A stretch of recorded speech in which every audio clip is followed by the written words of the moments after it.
ceasefire talks are back like a bad Netflix show that just won't be canceled for some reason. And they seem serious, although they seemed serious in the past. And, they've actually come to fruition in the past. There have been two ceasefires so far in this war.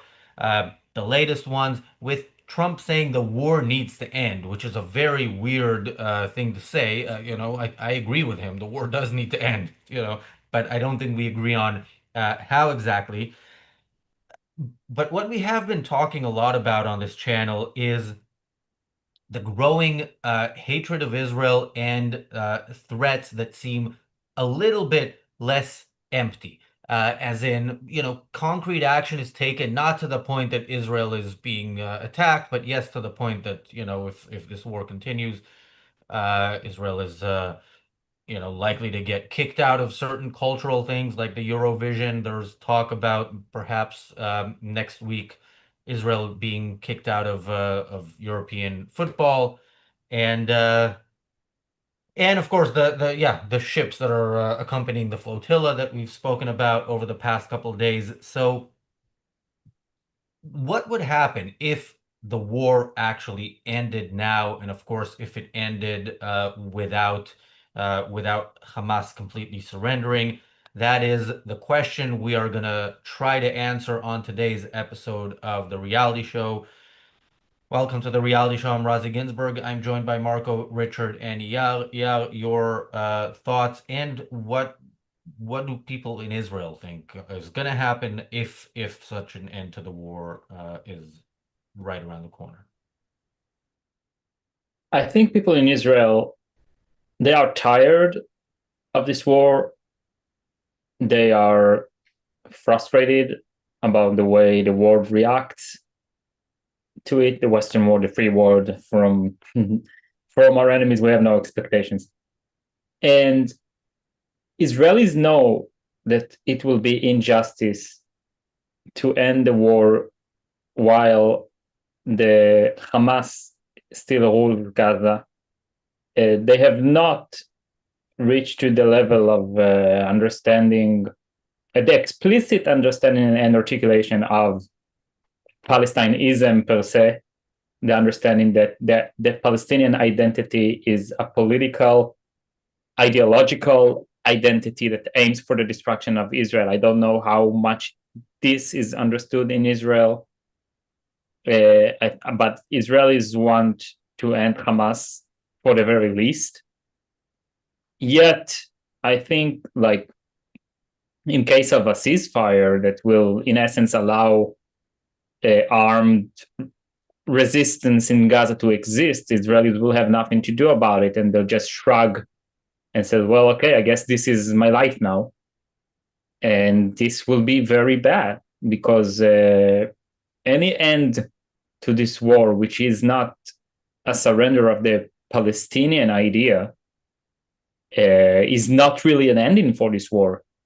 Just like our wars with our Arab neighbors didn't end in 73 or 82 with Lebanon, that it went on using the Palestinians as proxy. So we're just gonna keep seeing new forms of this war, cashing in on the Western world's altruism and view towards war and tyrannical regimes. And Yeah. it's gonna be there's gonna be a huge price to pay in blood. Yeah. Amir says in the chat, why ceasefire? What about the hostages? What about changing the situation? The situation that needs to be changed, if you listen to the so-called world leaders, is Israel needs to stop, defending itself. That's again not their words, but that is what their words mean. So, yeah, Richard. Well, I guess the questions that we need to ask, and particularly with an objectivist and mindset, is who's sanctioning the end of the war and by what standard? Who's imposing the end of the war on whom? And who is the victor and who is the defeated party?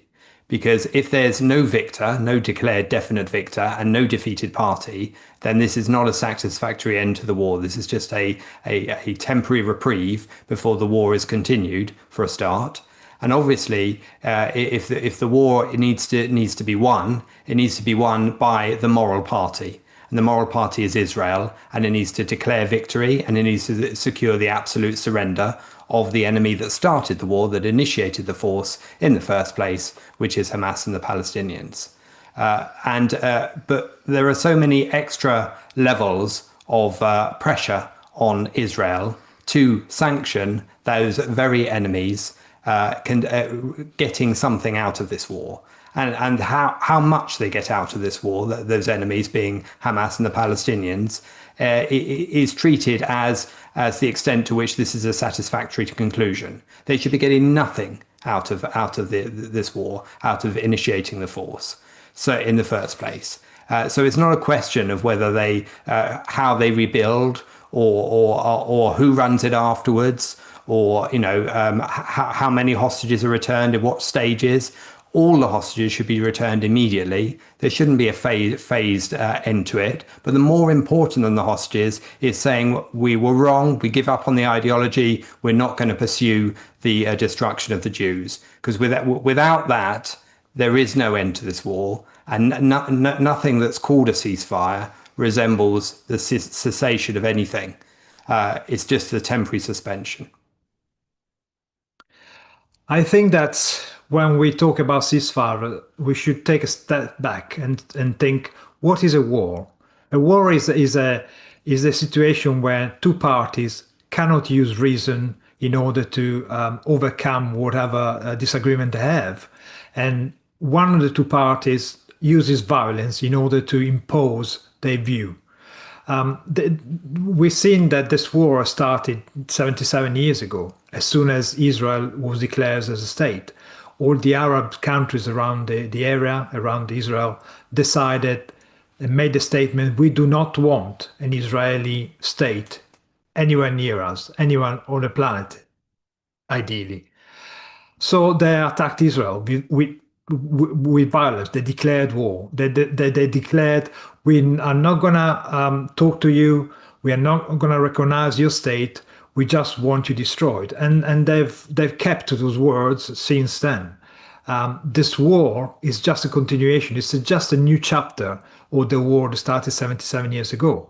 And again, by asking Israel to come to a compromise, to reach the party who started the violence in the first place, it is to say, well, give up, surrender, allow them to wipe you out, and do not defend yourself anymore. And why are Western leaders makes me laugh, saying this? It is just to look good in front of their own population. Really, they are effectively trying to buy some prestige on their own to their own electors, paid with the blood of the Israeli people who are constantly under attack, constantly murdered by Islamic monsters. And we've seen it even in recent days, the Houthis launching drones to Israel have killed another 2 people and injured 20 people. So this is going to go on forever until Israel destroys their enemies once and for all. And right now, the closest enemy, the biggest danger is Hamas. However, then you should expand the war to Iran, getting rid of the Islamic Republic.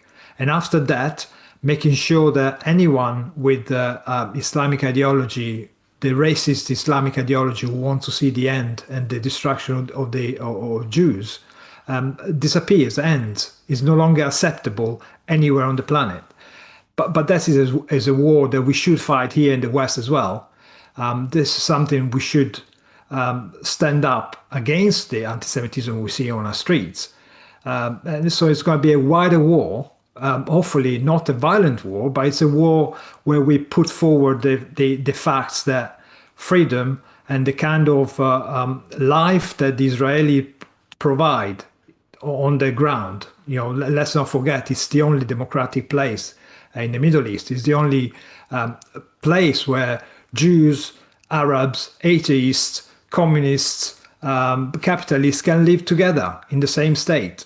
Nowhere else happens in the Middle East. So this is the kind of life we want to live, where there is a dialogue between people and some understanding, and where individuals are allowed to make their own choice. They don't have to cower to a god, or they don't have to cower to a race. And that's the kind of policy we want to push, really, rather than a never-ending war. Yeah, and I agree with you. The action you mentioned Israel should take soon, not just because there's a daily threat to its citizens, but also because there's uh, a seemingly friendly president in the White House, and that friendship could end at any moment. And if it doesn't, then that friendship with the U.S. very well might end in 3 years. He is seemingly friend. He's not. He's an enemy to the U.S., but he is a friend to some extent to Israel, and to whatever extent that is, Israel should take advantage of it. Thank you, Unusual AI, for the unusually generous super chat. Very much appreciated. One of the trolls in the chat says Razi is going to teach us what words mean. LOL.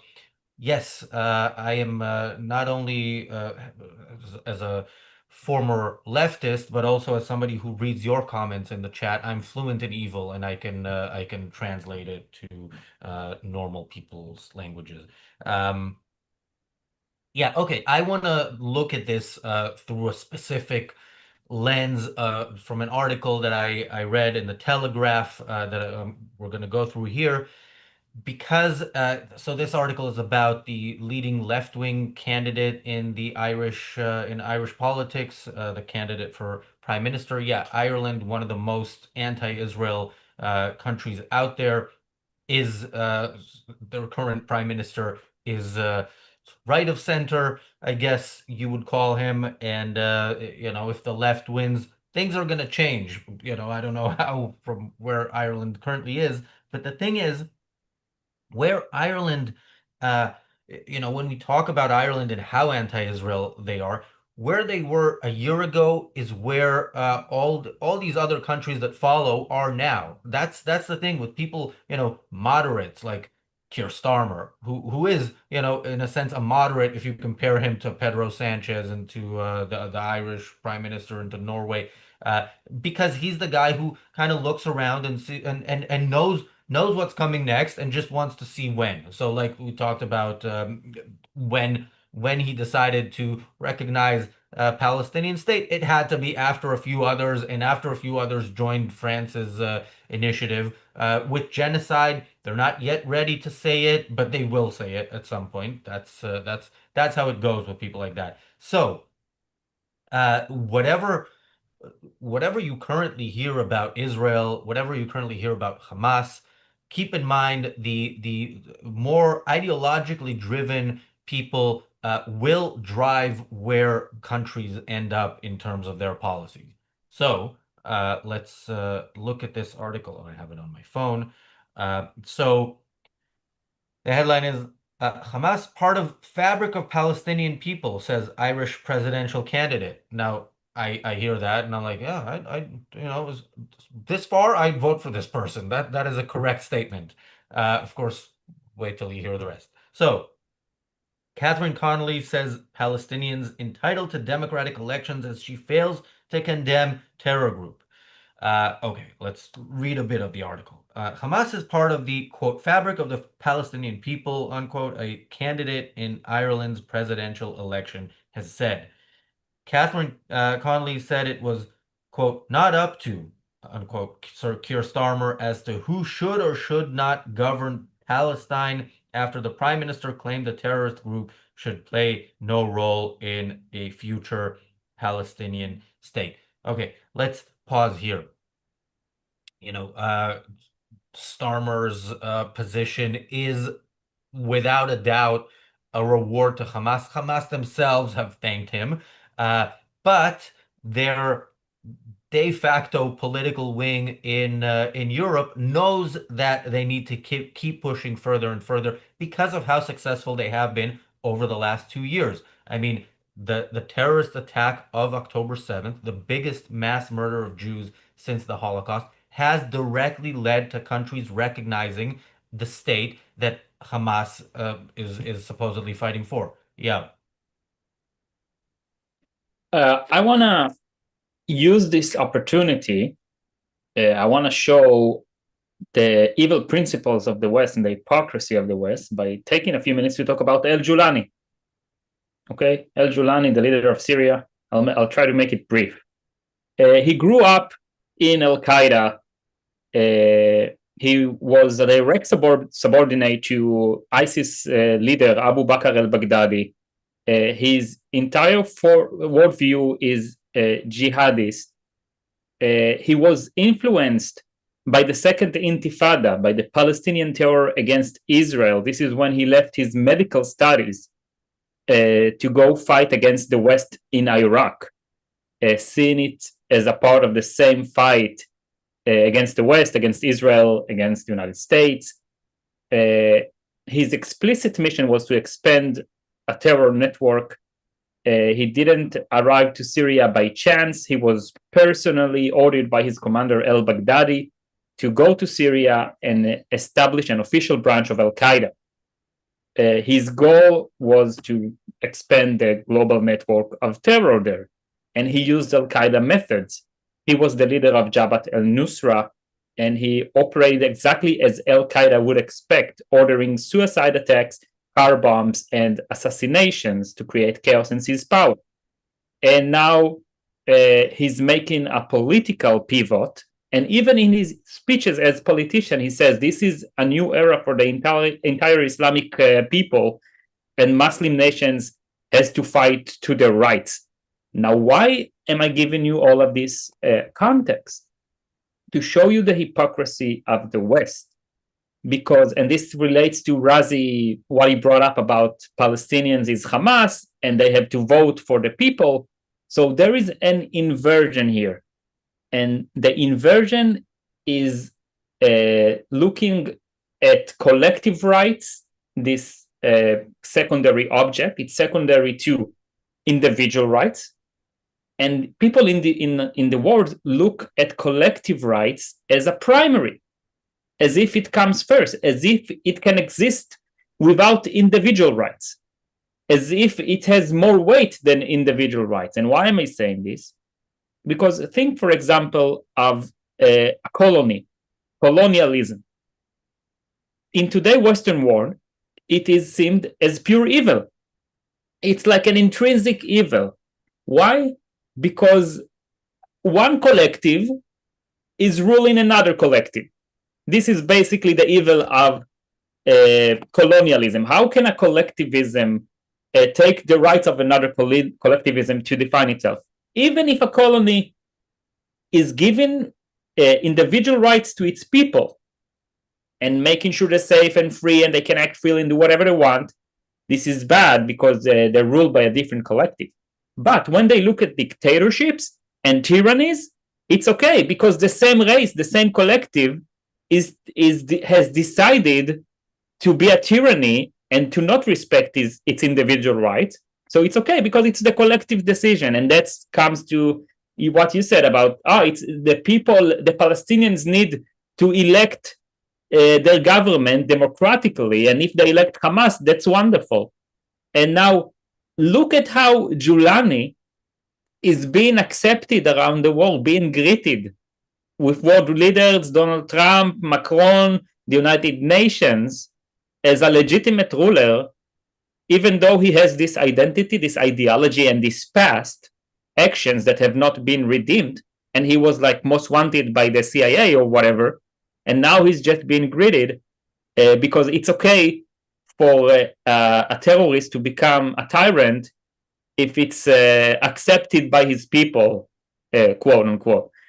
But when Israel is trying to establish rights, whether it's in its occupied territories or whatever, or when it's protects its own citizens against an aggressor, Israel is deemed as evil because it is dealing with another collective. So this is just a complete moral inversion. This is perversion. Yeah, and Al-Jilani, I don't know to what extent he is accepted by his people, but if democratically elected is what they care about, uh, of course they wouldn't accept him. They wouldn't accept any leader in the Middle East other than Netanyahu. And yeah, no, I don't actually think in the other places where there are elections, it's usually you have to be approved by whatever council. By the way, I have to clarify something Eyal said, that Al-Jilani left his medical studies. That doesn't mean that if Syria starts a war with Israel and Israel ends up killing him, that they can't report it as Israel kills a doctor. And of course, wherever he is automatically a hospital as well. There's just that clarification. Richard. Yeah, I mean, to follow on from what ER said, I mean, regards to Al-Jilani, I mean, absolutely. And a leopard doesn't change its spots like that. Just because it changes from wearing combat gear to wearing a suit doesn't mean he's become civilized. Doesn't mean he has relinquished the ideology he held before. And there's a great sense that it's being concealed rather than altered, rather than changed for the opposite. And of course, you also have to recognize the different audiences to which these people play. And we've seen that across the Middle East in various different contexts, where one particular argument is made to its own people in one language, and a different argument is made in English or translated into English to a wider Western audience, to Western leaders, to people like the UN. Because there's two different sets of reporting. So don't look at the other side. Don't pull up the contradiction. Don't question the contradiction. Don't recognize there is a contradiction, and that contradiction is that the Islamist ideology is still at the core of what he's trying to do. He's simply biding his time. And I think that should be apparent to anybody with a brain, frankly. But of course, it isn't to those who choose to evade, and there are so many that choose to evade. I think to come to this Irish question, this potential presidential candidate in Ireland. I mean, again, I agree absolutely with everything Eyal said as a comparison, and his point about collectives being absolutely true. I think one of the other things that is wrong here is trying to equate all different countries as if they're equally equal. As if it doesn't matter, what kind of society they're running, what kind of leadership they've got. I mean, yes, it would be wrong for anybody to try and rescue the French from having elected President Macron, or from anybody else to rescue the UK from having elected Starmer. The people in the UK chose Starmer, and we've all got to live by it until there's another election. And within a dictatorship, it's the people who live under that dictatorship who need to rise up against that dictator. Outside of that country, all other countries should be calling out that dictator. They should be providing moral support to those people within that country, such as Iran, for example. Look at the women trying to have the right to wear whatever they want within Iran, and showing much bravery, some of them in doing so. There should be loud voices in support of those women, and of course in fighting the Iranian regime from within.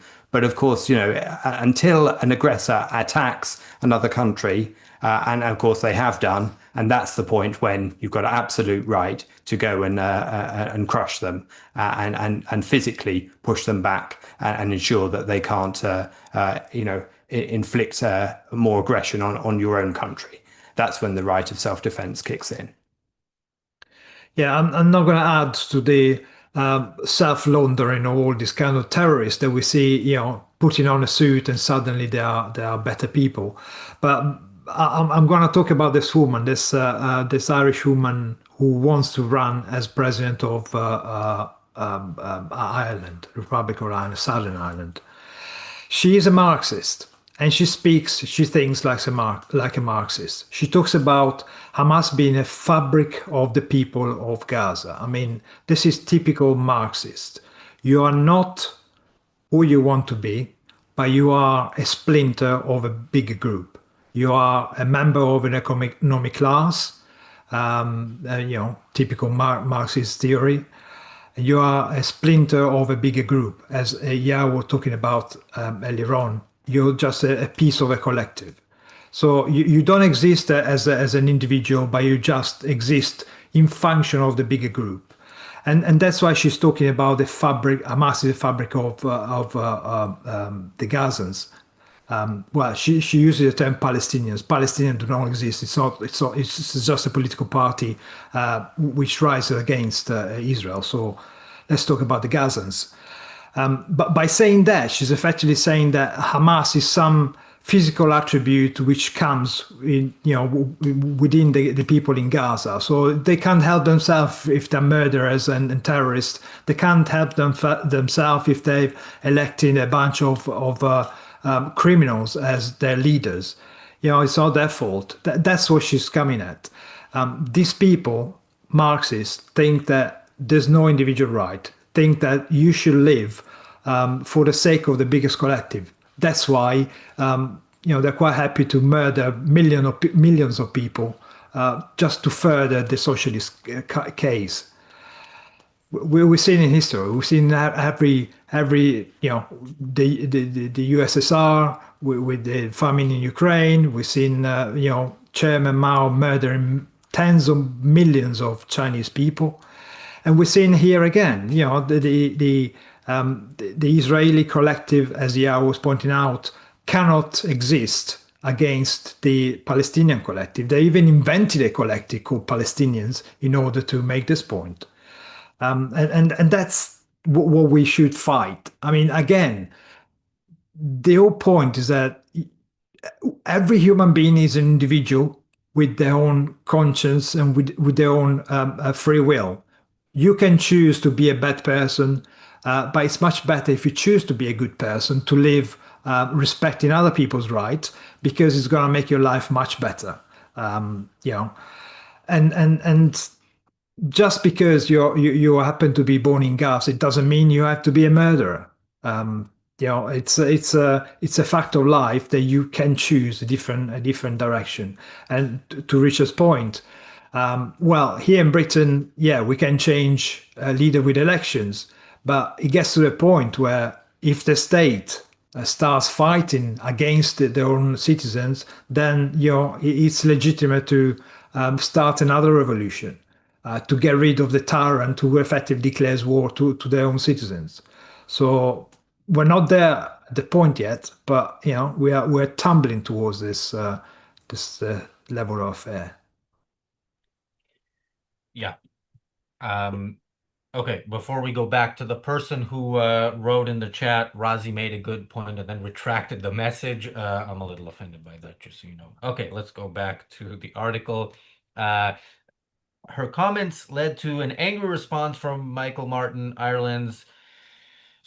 Richard, can you tell me how to pronounce this word once and for all? T-shock, isn't it?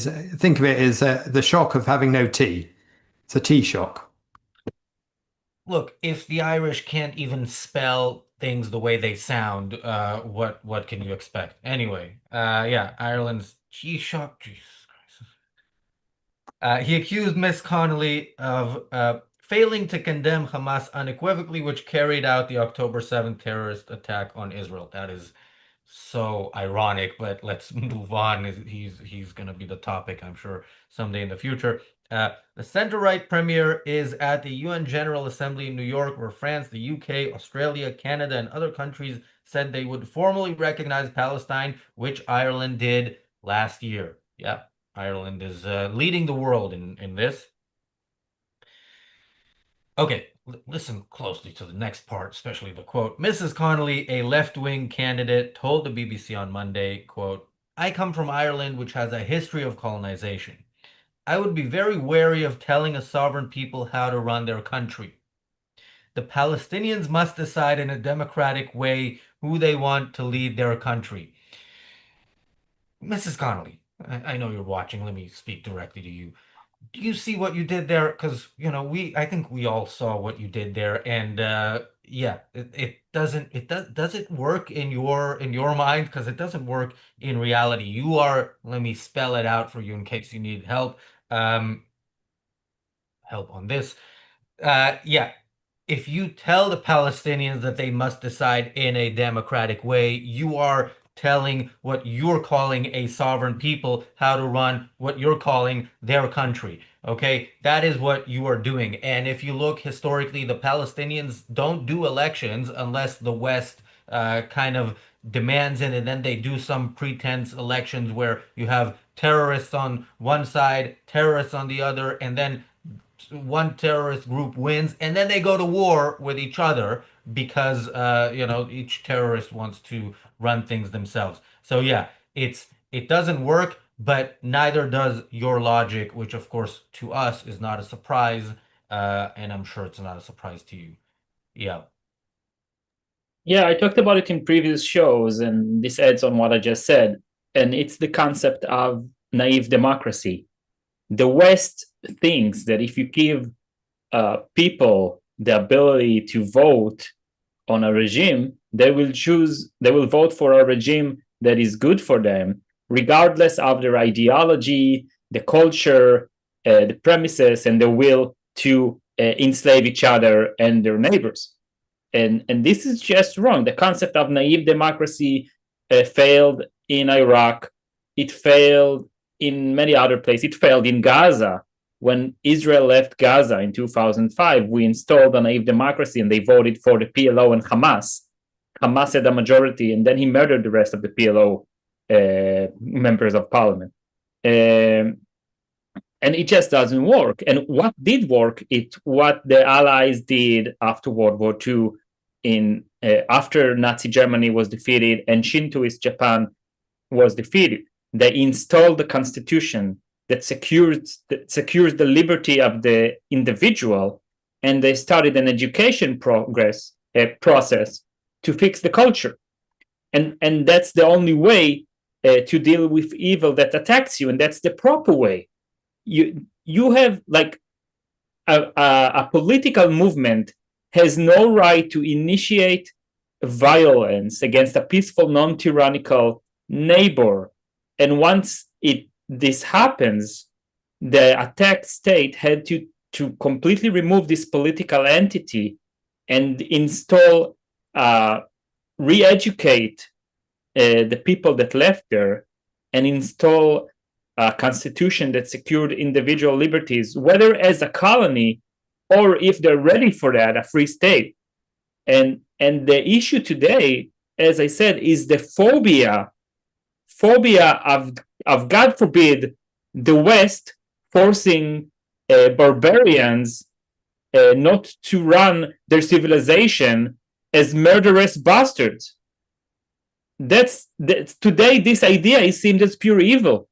I was talking to people about how colonization could be a good thing to install a proper culture and a constitution, and they looked at me as if I'm crazy, as if I opened some Pandora box of taboo expressions, and not just says like what led to the creation of the United States of America and Canada, and by the way, Israel as well was founded out of a British mandate.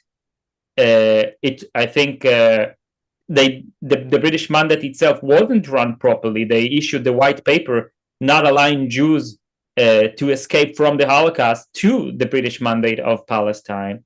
And it's good that they left and a Jewish country came to be. But in essence, there is nothing wrong with a civilized, right-respecting nation to set people free in other parts of the world, and not just saying, okay, go vote for yourself and vote to become a tyranny and vote to murder yourself and your neighbors, and everything will be all right. Like this whole premise being echoed all over the world, and we just seen it in the United Nations, is just ugly and dumb, and will lead to a lot of bloodshed. Yeah, Richard. Yeah, absolutely agree. I mean, I think the word democracy is treated as, when people are comparing democracy and dictatorship, they say, I prefer a democracy, as if they're filling out some sort of Cosmo survey. But then on the second question, democracy can still do terribly evil things. Under a democracy, people can still vote to murder some of their own citizens unjustly. The fact they are a democracy doesn't make everything a democracy does moral. At the moment, it's particularly tricky, isn't it, in all of the countries in the Western world with the state of the culture as it is at the moment, for us not to be disillusioned with some of the things that are being done in the name of our democracies. And of course, sitting here in the UK, where we don't have a constitution, we're not a written one, we just have this strange mixture of precedent and tradition and 1,000 years of gradual cumulative, workings up from the Magna Carta to the present. All of that is a little nebulous and vague and a little fragile, frankly. And of course, it's as able to go backwards in terms of repressing its people as it is to make them freer. It's not a natural progression to go ever more free, which is what people have assumed. And they've assumed that once you've secured democracy, you've secured freedom, and you haven't. And I think that's highly relevant. Of course, people like this potential presidential candidate for Ireland, are all looking at it within this context. I think within this, Anglo-Irish historical attitude to how democracy works. I suspect that this kind of person is the sort of person that starts every sentence with "I come from Ireland," and which has had a history of colonization, even if she's in the supermarket buying lemons, South African lemons, of course, not Israeli lemons. But yeah, I mean, surely she would need to look like if any reasonable person would need to look at the events of October the 7th, for example, we need to look at what happened at the Nova Music Festival. And are you saying that those paragliders from the Nova Music Festival landing and killing every Jew in sight, that is a fight back against colonialism? I mean, that is your argument, and that the holding of hostages and the murdering of young children and the capture and torture of people and the starvation of people underground in tunnels is all part of some fight against colonialism, because it's a truly evil stance. But of course, it's all hidden within her words. It's all concealed within her presidential candidate, which is designed to get all of the many Irish people who are flying Palestinian flags in Ireland, in their marches and in their support on their streets, to get their vote, frankly. And of course, they're exploiting the history of Ireland in order to present people as similar victims, and therefore to corral them into making a terrible mistake. I hope it will fail. But of course, compared with the leadership at the moment and Michael Martin himself, they're all just categories of anti-Jew, anti-Israel candidates anyway. So, the fact that he, Michael Martin, can point to her as a worse person is frankly irrelevant, because they're all on a category of being in the wrong. They're all on the wrong side of history. They're all, anti-Jew and anti-Israel and frankly pro-Hamas in their stances, because otherwise they wouldn't have done all the steps they've taken already. So they don't have the right to point to each other and go, "That's a bad person and I'm a good person," because frankly, they're all on the wrong side. I'm very wary to tell a politician in another country that she's stupid. But if she believes that the people who are currently holding hostages that they took on October the 7th, to suggest that they should embrace democracy is it's not naive, it's just evil. Because she knows perfectly well that these people do not understand what one man, one vote means. In fact, they understand that well, because they would exclude women in the first place, which is quite ironic coming from a woman. But you cannot expect people who only understand brute force and violence and refuse to acknowledge the sanctity of the individual. They would never go for democracy. That's why democracy never takes place in those places, even despite all the effort and the money poured in and the bribery of lookalike democratic leaders in Iraq and wherever people try to impose it. It doesn't work, because democracy depends on the freedom of the individual.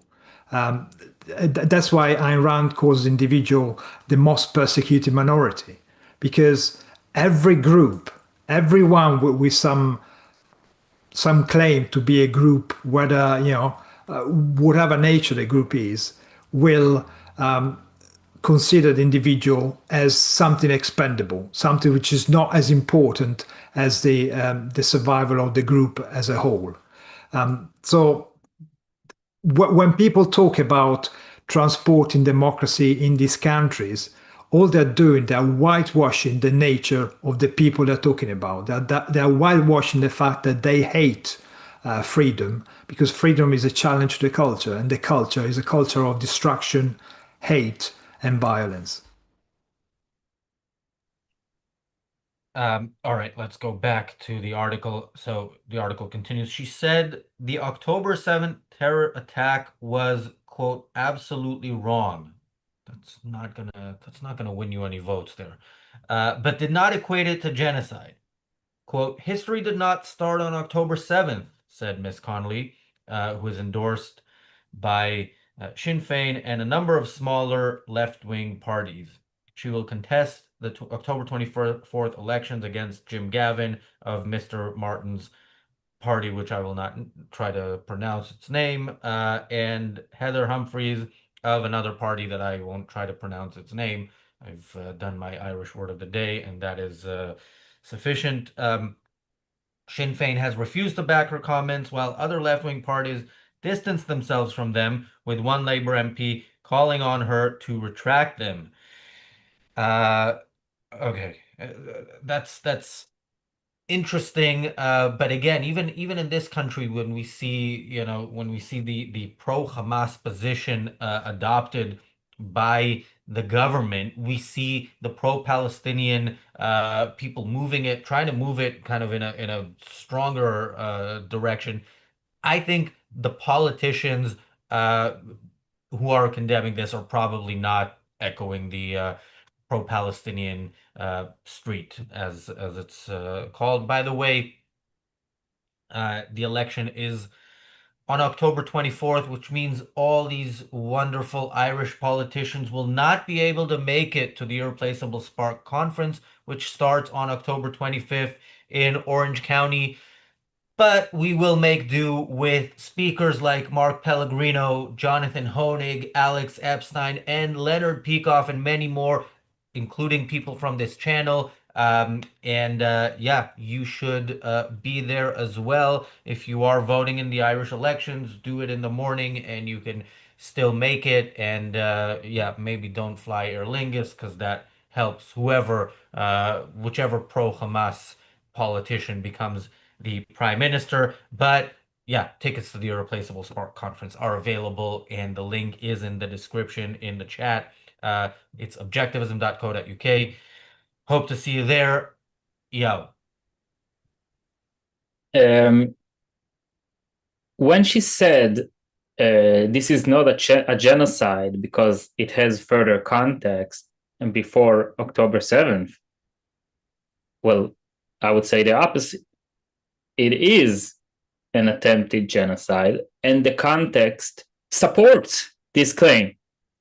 Because what is the context? The context is Israel gave withdrawal out of Gaza. They gave them everything they need to become the Singapore of the Middle East. And yes, there was blockade because those assholes choose terror. The Western world gave them pipes to transfer water, and they turned those pipes into missiles to be shot at Israel.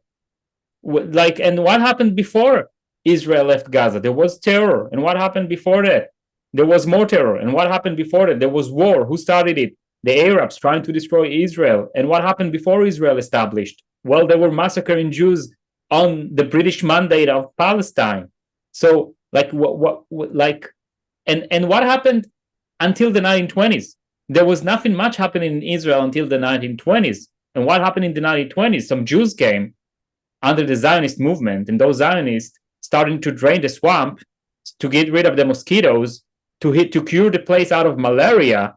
And when they did that, it was the fruit of the thought and effort of people from the Zionist movement that cured the place out of malaria, this is when people started to come and work and create a civilization and trade and work with the Zionists and to create new cities and towns and to build. And some people didn't like it because in conflict with Islam or with tribal view of supremacy or whatever, so they started murdering Jews. And then, it just kept going on and on, forcing these Jews under the political movement of Zionism to defend themselves.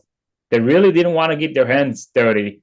It wasn't until 1948 when Arab militaries joined, like Israel was basically, there was a civil war in the British Mandate of Palestine since 1947. But the Zionists, the Jews, didn't want to initiate attacks against Arab towns and villages. So they were just strongly in defending their positions. It was only in 48 when all the Arab nations joined in the attempt to annihilate any Zionist and Jewish guy in the area that started to take the initiative and to conquer land, basically. And this is the context. This is a bunch of people that formed a political movement called Zionist, aimed to give rights to people, to set people free, to allow them to create and to live and to be successful and happy. And this is the grave danger for all the tyrannical regimes surrounding Israel, including the Palestinians' political movement to destroy Israel. Israel is their biggest threat. The sheer existence of Israel is a striking example of how people can live freely and not be oppressed and persecuted. I just heard a personal testimony a few weeks ago from a woman from a Bedouin tribe. Bedouin is like Arabs who lives around the desert. And as a child, she has experienced abuse and domestic violence, and she's seen her mother being beaten by her father and her mother's brothers, and no one stood up for her. And that she was a little girl, she was like 11 years old or 13 years old, and she ran away and she drove to Tel Aviv, and she managed to get a job and sustain herself and live. And if it wasn't for the Israeli police and courts, she would have been murdered by her own family. And she says that. And I was thinking, if such thing would have happened in Gaza or in Bethlehem or in Syria or in Egypt, if such girl would have run away from her abusive family that she witnessed violence firsthand, what would happen to such girl? She will be murdered on the spot, and there will be no persecution. There will be no any legal action to keep this girl free. And this is what frightens the Arab world around us, that there is a country that is a striking example for the fact that people can live free and have a state that will protect them from violence. This frightens them. And this is the reason they want to destroy Israel. This is the context to the genocide of October 7th. Yeah, and I'm sure it's not a what if question when it comes to Gaza. I'm sure this happens. This is what happened in Arab society, and this is what, if you are a so-called pro-Palestinian, this is what you support alongside the extermination of the Jews. Richard. Yeah, I mean, she says October 7th was absolutely wrong, but, and she's very quick to get to that but, as usual. And of course, she wants the rest of the sentence to be, the earlier part of the sentence to be cropped off. That can be shown to a small Jewish contingent in Israel if there is any left. And I hope there isn't many for their own safety. But the rest of their sentence is the bit she wants to be heard. What follows the but. The fact that she actually supports all of the aims of those that perpetrated October the 7th. And I think when she's talking about the actions of Hamas on October the 7th, or the actions of the Gazans on October the 7th, families also, who chose to participate and then who chose to hold hostages and all the rest of it within their homes and to lynch Jews when they were dragged into Gaza, etc. All of that, all of those actions were, as Ayn Rand points out, there is no dichotomy between theory and practice. The Hamas and the Palestinians were putting into practice their own theories. Their own theory was that the Jews are evil and we want to kill them wherever we can, and that is what they practiced on October the 7th. And had they not been stopped, they would have continued to kill as many as they possibly could until every last one was dead. And that is the action and the theory and the practice that this candidate in Ireland is endorsing with her stance. And it needs to be called out for that. I think one of the things that is, I mean, Ireland is a successful country compared with many across the world, and it's a small country. Small can be successful. It can be successful if it's productive and if it's free. Of course, in Ireland, they have a low corporate tax rate, which is one of the reasons they're productive. Now, that has some other reasons to that in exploiting the EU and all the rest of it. But nevertheless, one of the reasons they are productive is because of their low tax rate, even if they don't endorse the true moral understanding of why it should be low in the first place. But a country can be successful. That's what Ireland has demonstrated through its actions. And of course, so could Gaza be successful. It could be successful in the same way that Ireland is, through the productivity, creativity, and freedom of individual rights of Gazans, if they chose to act in such a manner. And the only way they could act in such a manner would be to relinquish the ideology they've held up until now, which has been the absolute opposite of that, and is the reason that they are now, walking among their own rubble, the rubble they brought upon themselves by their own actions. When the scandal of evil harpies spew their hate by using words like genocide against Israel, well, I can't take them seriously because they're so full of bile and hatred for civilization and human life that I automatically dismiss them. However, if you really want to talk about genocide, she knows perfectly well that the most important thing is to prove intention. Now, Israelis tell the Gazans to evacuate before they bomb them. So that's a clear lack of intention of harming the group as a whole. However, let's look the reverse. The Gazans attacked a music festival, young kids having fun at a music festival during a holiday. That's intent to murder people. They brought them back, some already dead, some alive, as hostages. That's intention to cause harm to the group, the Jews. The charter of Hamas itself states very clearly that the intention is to destroy the state of Israel and the Jews. So when these people talk about genocide, I wish they had enough love for life in them to realize how evil this statement that they make are. Because if you stop and think what you're actually saying, I hope that at one point they will realize what they're talking about and they will find very hard to live with the kind of statements and action that they've taken. Just, blinded by the hate that they feel about anything and anyone which is successful, the very thing that they are not. Yeah, of course, it was the Irish government that requested to expand the definition of genocide for the purpose of the kangaroo court in The Hague, so that Israel can be found guilty. And yeah, if you look at the case there, it is very much claiming intent and using a bunch of quotes, as does this article in a part of it that we're not going to get to.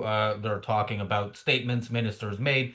And again, if statements are genocide, then every single leader in the history of the Palestinian movement, of every part of the Palestinian movement, is 100% clear that they are pro-genocide. And yes, we know what genocide means, and we know what Palestinianism is, and we understand that Palestinianism is a genocidal movement. Uh, there's a new troll in the chat. Welcome, welcome, troll. The troll says, "The billionaires are living good." Yeah, of course, he's then saying other things that show that he's always also pro-Hamas. It's no surprise that the people who support Hamas also don't like billionaires and have a great argument against them. They're living good. Well, that's in part because people like you want to use their platform, the platforms that they created, to let us know who you are, and now we know. Thank you for that. Yeah, and also, the leaders of Hamas are all billionaires. So, Yeah. yeah. Yeah, not all billionaires are good. Yeah, the leaders of Hamas are living well. Maybe not as well now that they know that they're targeted, but yeah, as do other dictators. So, but yeah, self-made billionaires are tend to have made their billions because people chose to make them billionaires because we get more for our money with them than we would anywhere else. Uh, I don't think any of our speakers at the Irreplaceable Spark Conference are billionaires. There are several multimillionaires, but they're living well, and so can you, and they will tell you how. So make sure you sign up. Objectivism.co.uk. Yeah, where can people find you? Before, where can people find me? I have one short closing statement in regard to what have been said, the comparison between Gaza and the music festival. Israel has a right to take down buildings without notice and to inflict huge damage and destruction over Gaza. And when you compare the two sides, the essential question is a question of choice. What choice did the people at the music festival have? They had no choice. The Gazans came to offer them no alternative besides death. Either death right now or be captured as a hostage to serve the purpose of killing all Jews in the Middle East. And what choice do the people of Gaza have? They have a choice. And the choice is give up your idea and will and supporting action to kill all the Jews. Give up this idea of Palestineism and you will be free. Opposed to Hamas or the Islamic Jihad or whatever, just don't give a moral sanction. Stop supporting them. Stop saying you'll die for the Muqawama and their resistance, and start saying this is just bad and evil, and resist them, and you'll be set free. And the dying and the starvation and the whatever real estate problem, whatever problem you have in Gaza will be done. But no, they are not willing to give up the idea and movement of nihilism in the form of Islamism, in the form of Palestineism. They want to rid the Middle East of Jews. They're going all in. They are willing to have their children dying for that cause, for their collective cause of wiping the other collective. And now they're paying the price for it. And they carry all the moral responsibility for that. Oh, and you can find me at, so I'm an associate in the Ayn Rand Center Israel. Please visit aynrand.org.il/about. And I am a leading member in the Victory Now movement. I'm writing a book called Victory Now, which shows, just like I just did, the moral case for Israel's victory and a plan for Israel's victory. This is very important. The book is ready, and we're working on releasing it soon. So please visit www.victory.now to get a copy. Richard, Marco, where can people find you? Check out the Briefly Objective sister channel to this. The link is in the description below. We've done lots of short videos on the conflict and all of the essential principles you need to understand. So please check it out, like and subscribe. Thank you. I'm sorry to have to end the show with such devastating news, but our most dedicated troll in the chat just said, "I would never even imagine being involved in any form of intimate contact with a Jew." Sorry, Jews. Wow. Yeah, ladies, gentlemen, whoever, I don't know what the troll is and who they're into, but yeah, we will have to figure out how to go on. Knowing that, I'm Razi Ginsburg on X. The reality show and the Daily Objective return tomorrow. We'll see you then.